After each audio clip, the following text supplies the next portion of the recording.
can't improve if you don't know what you're doing. You have to know what you're doing. And that doesn't mean you have to track for the rest of your life, but for right now, yeah, you do.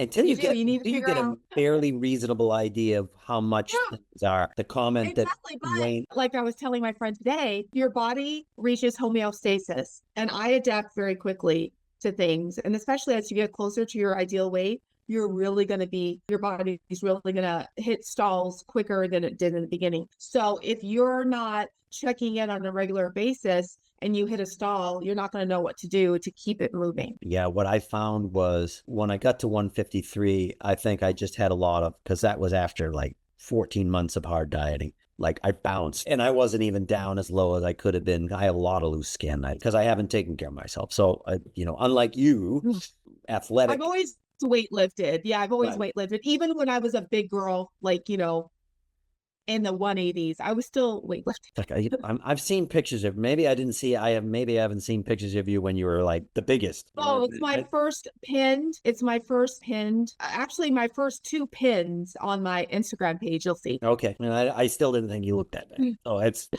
But I was pretty chunky. I mean, I was 270, which isn't as bad as some people get, but it's still and I meant to record the video yesterday, but just when I got the camera equipment out in the backyard to do it, the people came to mow on. So now I get to do it today. What I'm going to do is what people don't quite realize. It's like, oh, I don't want to lift weights and I don't want to do it. You do the hard thing now so your life isn't hard later. yes. Because you know what's really cool? What I'm going to do is I'm going to have two 45-pound kettlebells on the ground. It says, I'm going to pick these up and I want you to think about something. I used to be 270 pounds. So now I'm the 180. So I used to carry that 90 pounds or I would put it on us. And I'm going to walk with this for a minute. Yeah. You're going to think about something. It's like, so now I can pick these up. I can walk around with it. Stuff says, boom.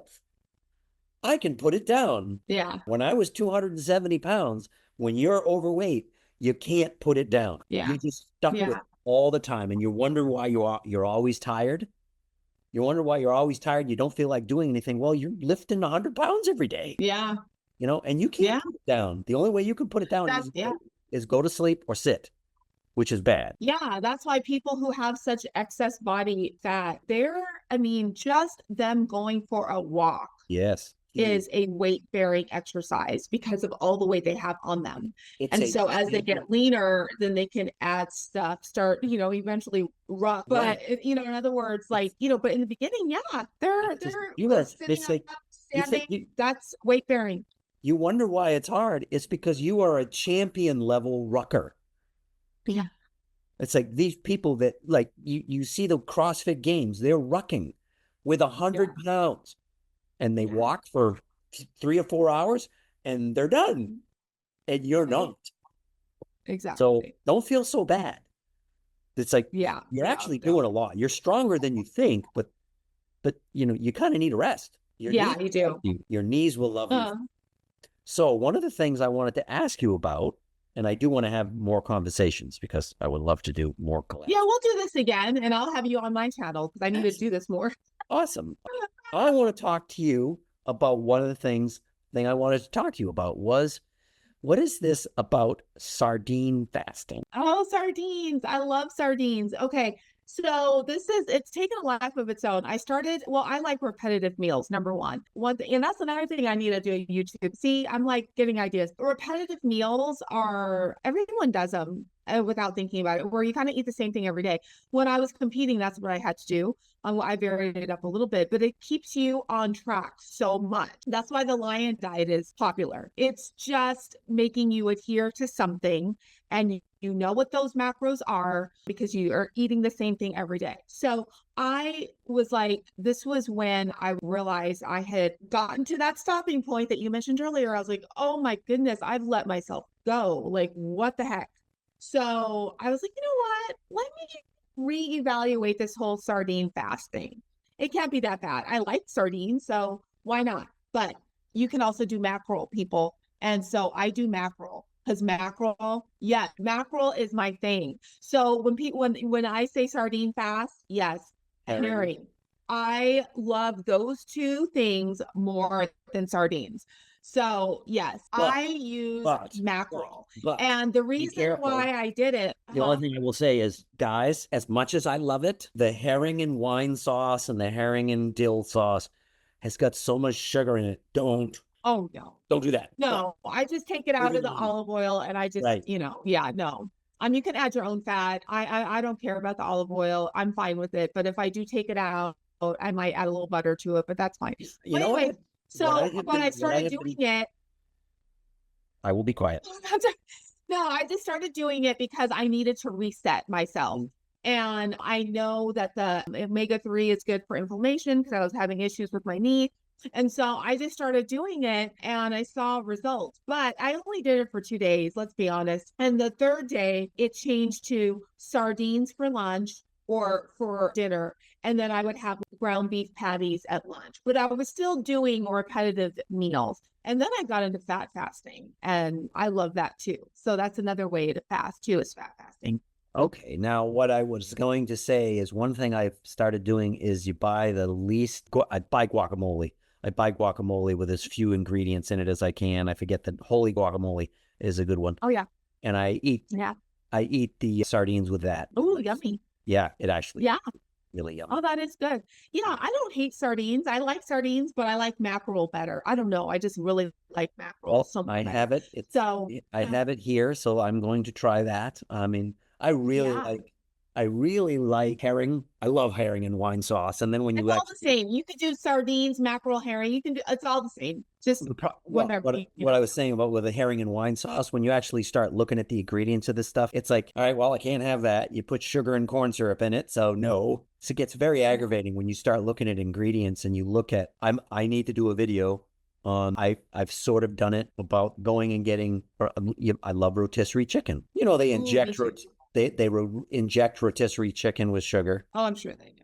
Yeah, it's like Darn. It fantastic. hasn't Sugar. it hasn't impeded any progress I've wanted to make, but I do check for obvious ingredients that are not good and that have excess sugar and carbs. I definitely don't do that at all. The seed oils, look, I don't really have it in my house, but if I go out to eat, I'm really not one of those people who care because I'll order chicken wings if I'm at a bar Yeah. or bunless burger just because I'm like, all right, let me just make it work. So I'm not like huge about that. I just not in my house, but And I think that if all you're doing is having it when you go out and you don't go out, if you go out once a week for one meal, if you're only going out once a week for one meal and that's the only time you're getting seed oils, really, yeah. I And you think know what? I think that people focus on the sand instead of the big rocks.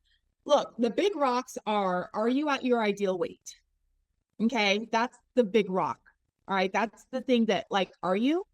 Most of you are not. Are you eating enough protein to maintain or gain muscle? Most of you are not. Are you weightlifting? Are you getting sleep? So those are the big rocks that I care about. And then those other little things to me, I think sometimes people, not you, some people make some of those things the big rocks. And I'm like, honey, you're still 50 pounds overweight and you're worried about seed oils. Get the weight off. You know what I mean? Or you're worried about getting the sun at like 10 o'clock in the morning or like before. right. Yep. Get the weight off. Right. Says that's You know what I mean? yeah, those things are great. And when you're to the point where you've lost 80 or 90 pounds, getting to that point, now okay, you've hit a wall that could possibly be a tweak. So I basically lost my weight the last time. So it was very simply, and a lot of my videos now are, it's like talking about, does Seco work? Of course Seco works until it doesn't. Okay. Yeah. It's when it doesn't anymore, that's when you have to figure it out, because it becomes too simplistic. And anybody that says, oh no, absolutely, you don't know what you're doing, you're eating too much. No, that's absolutely false, because then you have to answer type 1 diabetics who can eat 10,000 calories and they will die.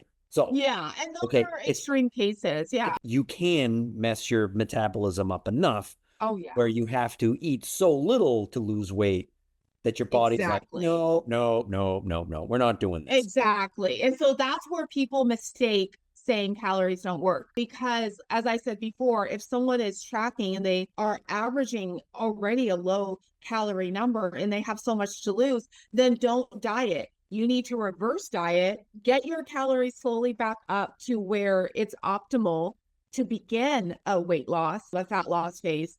Once you're there and you're stabilized there for a bit, then you can start chipping away.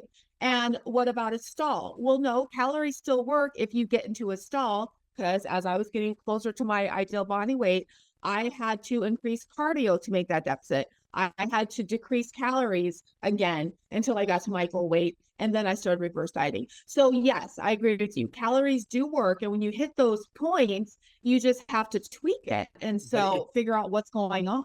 And the point I'm trying to make is it's too simple to just say that. Yeah. But for the vast majority Yes. of people, it's probably correct. And so Wayne Norton says this a lot, and I think Sean Nevolani or whatever, how he says, Oh, okay. you know, he has a video showing this is what a tablespoon of peanut butter is, and it's and he's like, It's so depressing when yeah. you weigh out your food and weigh out by grams, people. Use grams as much Yes, as you can. grams, not ounces. It's way too. Then you'll really be depressed. Yeah, but then you absolutely know what you're eating, and it becomes useful. And so, yeah, peanut butter has a lot of calories in it. And if you think it's like, what is the question I have asked? Which has more calories, chunky peanut butter or creamy? Which one does? No, I just know that I can't have it in the house. Neither. Oh, okay. Yeah, I don't know. But what happens is with chunky peanut butter is you tend to spread it on thicker because of the chunks and the peanuts. So the peanut chunk, right? it's generally on there thicker. So you generally will get more calories out of chunky peanut butter just because of the nature of it, but they're the same. Yeah. But yeah, a lot of it, it's like, it's true. I can't have that in the house. so you're not putting a tablespoon of peanut butter on your sandwich. That's at least 4. That's 4 tablespoons of peanut butter. I know. Oh my God, yeah. And you know, like all these things, it's like I just going back to what I said in the beginning of the video, I think, yes, it is the mechanics, like, you know, tracking and making sure you're you know, getting in the gym every day, whatever, but and mostly it's tracking. It's mostly what you put in your mouth is what determines your weight loss or gain. But I know there's just certain things because of mentally, emotionally, that I just can't have. It's because I'm not going to want to track nut butter. I'm just not going to want to do that. And I'm going to fool myself and be like, no. So I don't have that. Some people can't have potato chips in their house because they can't moderate that. Listen, if you can't moderate it, it needs to come out. Yeah, you just don't. And that's my motto. And I think a pretty good thing with that is if you don't have it in your house, so if it's a trigger food, don't have it in your house. Make it so that you have to drive somewhere to get it. Yeah. And only get like one. And it can be as much as you want. So if at 1 o'clock in the morning, you drive to the local convenience store that's open because you just need Doritos. Okay. It's, you know what? You got in your. I'm not getting out of my bed. No. But that's my point. If you feel so like that you have to drive because you probably won't get out of your bed and go get a bag of Doritos at 1 in the morning when you feel like having them. But if you feel like having them that much that you get up, get in your car, drive 2 or 3 miles, get a bag of Doritos and come back, good on you. Have them. Yeah. And you know what? Coming from a food addict, because that's what I consider myself, even though people don't like that word, but it is what it is. Hey, you can be addicted to porn, you can be addicted to video games. It's the behavior that you have towards that, whatever it is, right? Alcohol, drugs. So for me, it's my Achilles heel has always been food, specifically carbs, processed carbs, sugar, anything bready. So listen, I will find a way